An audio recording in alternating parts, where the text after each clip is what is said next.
Halo sobat semua, jumpa lagi dengan admin. Pastinya kalian saat ini sedang berada di channel Sarjana Wibu.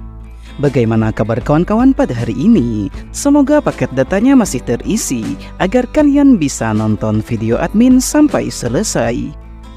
Pada video kali ini, admin akan melanjutkan cerita manhwa yang berjudul Mr. Bike.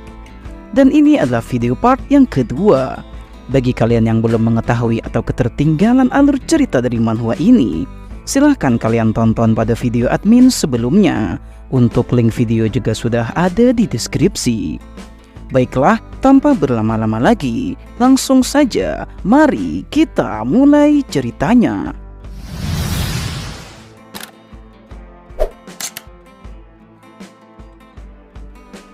Cerita kemudian berlanjut pada chapter kali ini. Pada awal mulanya, kita diperlihatkan Dokyung sedang mengarahkan pisaunya kepada manajer Guang. Dokyung meminta penjelasan dari mana pisau itu berasal. Dia membuat informasi palsu bahwa pisau tersebut ditemukan di dekat mayat Yiso sebelum kematiannya. Manajer Guang hanya terdiam saja dan dia merasa seakan-akan sedang berhadapan dengan Yiso. Mendengar pertanyaan serius tersebut, Guang bertanya-tanya di dalam hatinya apakah Yiso benar-benar mati. Guang kemudian menjawab pertanyaan itu. Dia mengatakan kalau Yiso mati saat menjalankan tugas negara. Belum sempat selesai Guang menjelaskan keterangan palsunya, dia kemudian dipukul oleh Dokyung tepat di wajahnya. Dokyung yang sangat ingin membalas dendam atas kematian adiknya. Tentu dia tidak suka dengan manajer Guang yang sudah pasti membuat keterangan palsu. Dia kembali bertanya, meski hanya berpura-pura saja, akan tetapi akting dari Dokyung benar-benar menjadi-jadi. Bawahannya kemudian menghentikan tindakan darinya, dan bodyguard keamanannya meminta agar Guang segera pergi dari sana. Setelah insiden di kuil tersebut, Sins kemudian memperlihatkan Yiso dan kakaknya sedang berbicara di dalam ruangannya. Yiso tertunduk lesu. Dia meyakini kalau pasukan unit khusus itu akan segera menemukannya. Untuk mencegah hal itu, gangster Tyson menyiapkan penjagaan khusus di depan gedung mereka. Yiso kemudian ingin pamit pergi dari markas kakaknya karena dia tidak bisa terus berada di sana. Yiso mengaku kalau dia akan pergi ke suatu tempat dan berkeinginan untuk menghabisi manajer Guang sendiri. Dokyung mencoba menenangkan adiknya itu. Dia meminta agar Yiso tetap berada di sana dan bersembunyi. Tentu saja kakaknya ingin Yiso menyembunyikan identitasnya dan bekerja sama untuk menjadi seorang gangster. Yiso tidak menghiraukan kakaknya dan tetap pergi dari sana. Ya mau bagaimana lagi, saudara kembarnya itu sama sekali tidak menuruti perintahnya. Untuk menjaga keamanan sang adik, dia mengutus Jinwo untuk mengiringinya pergi dari sana. Singkat cerita, Yiso telah berada di jalanan perkotaan. Dirinya terus saja diikuti oleh Jinwo sesuai dengan perintah tuannya. Nampak dari balik gedung di tengah kota, ada seseorang misterius yang telah mengawasi mereka berdua. Rupanya, pria misterius tersebut dikirim langsung oleh manajer Guang. Sins berpindah memperlihatkan Dokyung yang kehabisan rokok. Dia ingin pergi keluar membelinya. Namun pendampingnya di Tyson melarang dirinya untuk pergi sendirian. Saat ini tim keamanan gangster Dokyung sedang pergi mengikuti Yiso. Sehingga akan sangat berbahaya jika Dokyung keluar sendirian. Dokyung kemudian pergi bersama dengan wanita itu dan dua orang penjaga yang masih ada di markas. Dokyung kemudian bertanya kepada para penjaga yang ada di belakangnya, bukankah wanita yang ada di sebelahku ini terlihat sangat cantik? Secara spontan, dia pun menjawab kalau Tuan Putri tersebut sangatlah cantik. Rupanya, itu hanyalah pertanyaan jebakan untuk mengetahui identitas asli dari sang penjaga. Karena selama ini tidak pernah ada di gangster mereka yang menyebut wanita itu dengan sebutan Putri. Pria tersebut kemudian mengambil pisau dan mengarahkannya ke arah Dokyung. Beruntung Dokyung masih bisa menghindari serangan tersebut. Dokyung bertanya kepada Soah, apakah dia memiliki pisau lainnya. Melawan dua orang musuh sekaligus yang memegang pisau mungkin akan menyulitkan bagi Dokyung. Kini Dokyong dan juga Soa sudah siap untuk bertarung dengan pisau mereka. Salah satu dari penyusup itu kemudian mulai bergerak menyerang. Akan tetapi, serangan tersebut masih bisa ditahan oleh Dokyong. Dokyong kemudian balas menyerang dan berhasil menebas musuhnya itu di bagian perutnya. Namun rupanya pria itu menggunakan pengaman di pinggangnya, sehingga tebasan dari Dokyong sama sekali tidak berarti. Sungguh ini akan membuat Dokyong kesusahan, karena melawan musuh yang menggunakan armor pelindung di tubuhnya. Di sisi lain, Soah mengalami kesulitan saat berhadapan dengan pria lainnya. Pria itu kini sudah siap untuk membunuh Soah di sana dengan pisaunya. Beruntung, Dokyong dengan cepat memasang badannya dan melindungi Soah di sana. Dokyong telah terluka akibat tusukan pisau di badannya. Dokyong kemudian membalas serangan itu dan berhasil menebas musuhnya. Pria yang lain kemudian bergerak mengincar Soah untuk mengalihkan perhatian Dokyong. Dokyong tidak tinggal diam. Dia berhasil menangkis serangan dari pria itu di sana. Penyusup yang satunya mencoba untuk mengambil kembali pisaunya. Namun Soah menendang pisau tersebut dan menjauh darinya. Pertarungan mereka terus saja berlanjut. Soah dan Dokyong bekerja sama untuk mengalahkan musuh-musuhnya. Dalam suatu momen, Dokyong berhasil menangkis pisau dari musuhnya dan membuat pisau itu terlepas. Dokyong mencoba menebasnya, akan tetapi pria itu masih bisa menahan serangan tersebut dengan sangat mudah. Saat pertarungan di antara mereka terus saja berlanjut, Dokyong kemudian melepas bajunya dan berkata, "Datanglah kalian semua, biar kusambut kalian wahai para tikus-tikus penyusup," ucap Dokyong dengan tegas. Akhirnya, Dokyong dan Soah berhasil keluar dari lift dengan selamat. Dokyong meminta rokok kepada bawahannya yang sedang berjaga di lantai bawah. Namun apa yang terjadi? Siapa sangka orang-orang yang ada di lantai bawah juga adalah penyusup yang menyamar menjadi orang-orang The Gangster Taishan. Ya, memang benar, mereka memakai topeng yang sangat mirip dengan wajah asli penjaga gangster Taishan. Cerita terus saja berlanjut. Dokyong memukul mundur musuh yang berhasil menusuknya di perut. Dia kemudian mengambil senjatanya dan bersiap untuk bertarung melawan Dokyong. Dokyong meminta agar bawahannya membawakannya pisau untuk bertarung. Setelah mendapatkan pisau, dia kemudian menyuruh Soah untuk pergi kembali ke kamarnya. "Aku bingung dengan apa yang harus kulakukan. Kau pun juga sama. Apa tidak ada yang ingin kau katakan?" tanya Dokyong kepada musuhnya itu. Rupanya pria yang menyamar itu adalah anggota satuan unit khusus pembunuhan.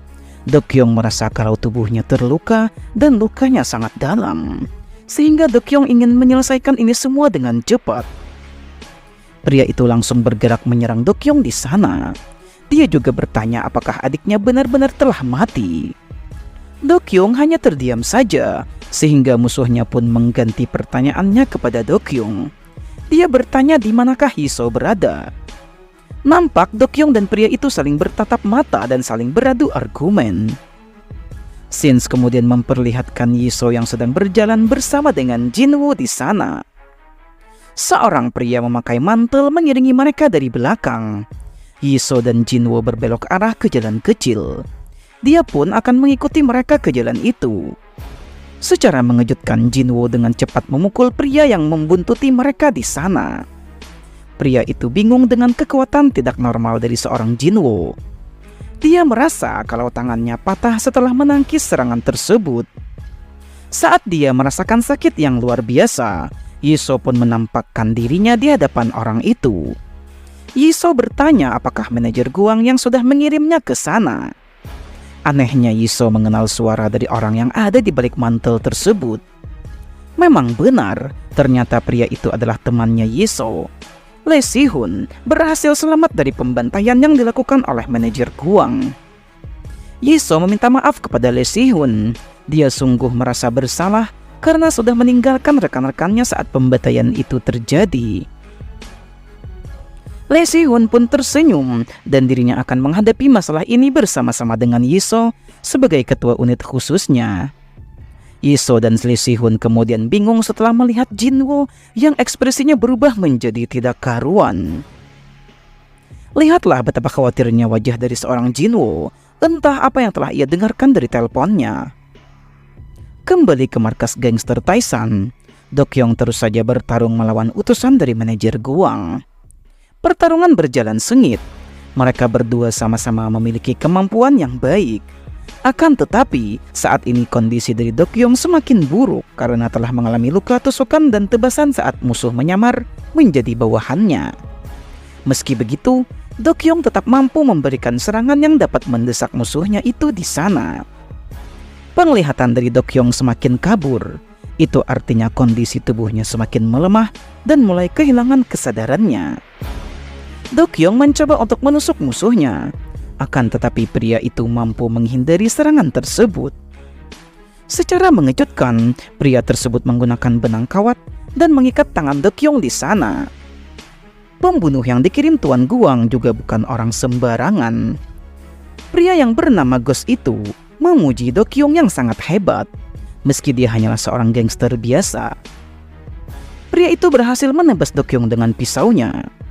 Pria itu lagi-lagi bertanya di mana Yiso kepada Dokyong yang sudah terluka parah. Dokyong kemudian mengambil pisaunya dan memotong rambutnya. Dia kemudian mengakui kalau dirinya lah yang bernama Yiso. Memang benar-benar mirip. Yiso dan Dokyong adalah saudara kembar.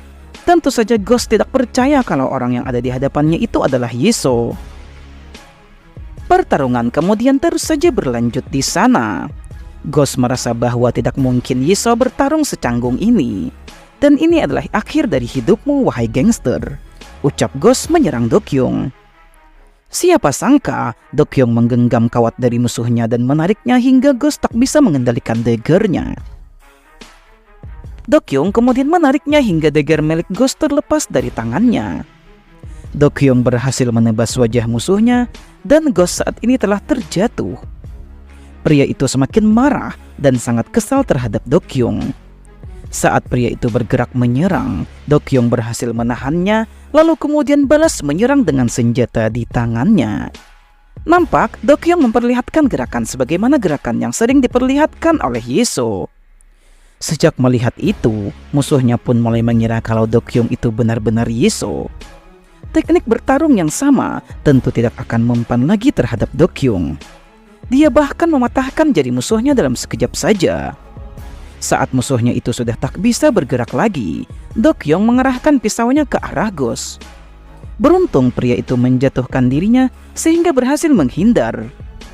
Di dalam hatinya, dia merasa ketakutan dan yakin bahwa pria yang ada di hadapannya itu adalah Tuan Yiso. Dokyong berjalan mendekatinya dan memandang musuhnya dengan tatapan mengerikan. Dokyong berniat untuk segera mengakhiri pertarungan mereka di sana. Secara mengejutkan, Dokyong telah tewas sebelum berhasil membunuh musuhnya. Jasadnya pun terjatuh di atas tubuh Ghost. Satu mobil kemudian tiba di sana dan mengejutkan pembunuh yang dikirim oleh manajer Guang. Dengan cepat Yiso yang asli menuju sang kakak yang telah terbaring di sana, sedangkan pembunuhnya melarikan diri lewat tangga menuju lantai atas. Dia memperlihatkan ekspresi gilanya dan mencoret Yiso dari daftar orang yang ia bunuh. Padahal Yiso yang asli masihlah hidup. Yiso berteriak dan menangisi kematian kakaknya yang telah berusaha keras untuk melindungi dirinya. Beberapa hari setelah kematian ketua gangster mereka, para petinggi organisasi itu pun mulai frustasi. Mereka merasa kalau organisasi yang dijalankan saat ini sudah berada di ambang kehancuran sepeninggal Dokyong. Soah memohon kepada Jinwo agar Jinwo dapat mempertahankan organisasi mereka agar tidak bubar. Namun Jinwo merasa bahwa orang seperti Dokyong tidak akan pernah ada lagi di dunia ini, dan tidak akan ada yang pernah bisa menggantikan posisi Dokyong di sana. Sins kemudian memperlihatkan Yiso yang sangat terpukul dengan kematian kakaknya. Lee Si-hun menghentikan Yiso dan bertanya mau kemana dia. Yiso menyadari kalau luka yang ada di tubuh kakaknya dilakukan oleh pembunuh bayaran yang terlatih. Sudah banyak kejadian manajer Guang membayar pembunuh untuk menghabisi nyawa seseorang. Yiso berkata kalau dia bisa saja menemukan pembunuhnya. Yiso bertekad kalau dia akan membalaskan dendam kematian sang kakak. Semua orang yang melakukan ini akan kuhabisi, ucap Yisoo sambil menangis. Scenes kemudian memperlihatkan pria bernama Kim Tae-won. Dia adalah pemimpin dari salah satu gangster terbesar di Korea. Dia meminta para anggotanya untuk berkumpul di sana setelah mendengar kabar bahwa hilangnya Do-kyung setelah gangster Taesan diserang oleh pasukan tak dikenal. Sehingga dia beserta anggotanya akan berencana menyerang Taesan malam ini juga. Scenes kemudian memperlihatkan Yisoo yang berada di toko daging. Di sana dia ingin menemui rekan-rekannya. Namun siapa sangka yang ditemukan oleh Yisoo adalah jasad-jasad dari pegawai toko tersebut. Yisoo bertanya kepada salah satu rekannya yang masih hidup di sana, siapakah yang sudah melakukan ini semua? Ternyata pembantaian itu telah dilakukan oleh manajer Guang beserta unit khususnya.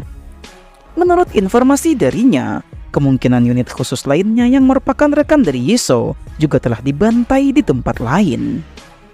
Pria itu kemudian meminta agar Yisoo pergi sejauh mungkin, karena manajer Guang bukanlah orang yang dapat ditangani oleh Yisoo sendirian. Kau tidak akan bisa menghadapi organisasi mereka, ucap pria botak itu kepada Yisoo. Setelah mengucapkan pesan itu, pria tersebut pun telah tewas. Entah apa yang akan terjadi nantinya. Bagaimanakah cara Yisoo untuk membalaskan dendam atas kematian kakaknya dan juga rekan-rekannya? Menarik untuk kita nantikan bagaimanakah lanjutan ceritanya. Nantikan lanjutan ceritanya pada video admin berikutnya.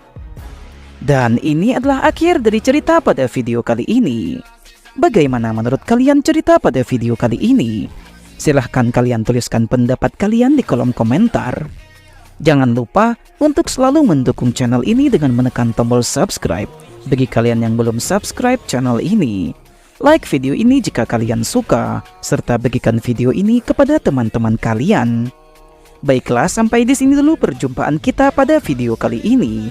Admin izin pamit undur diri dan admin ucapkan terima kasih banyak.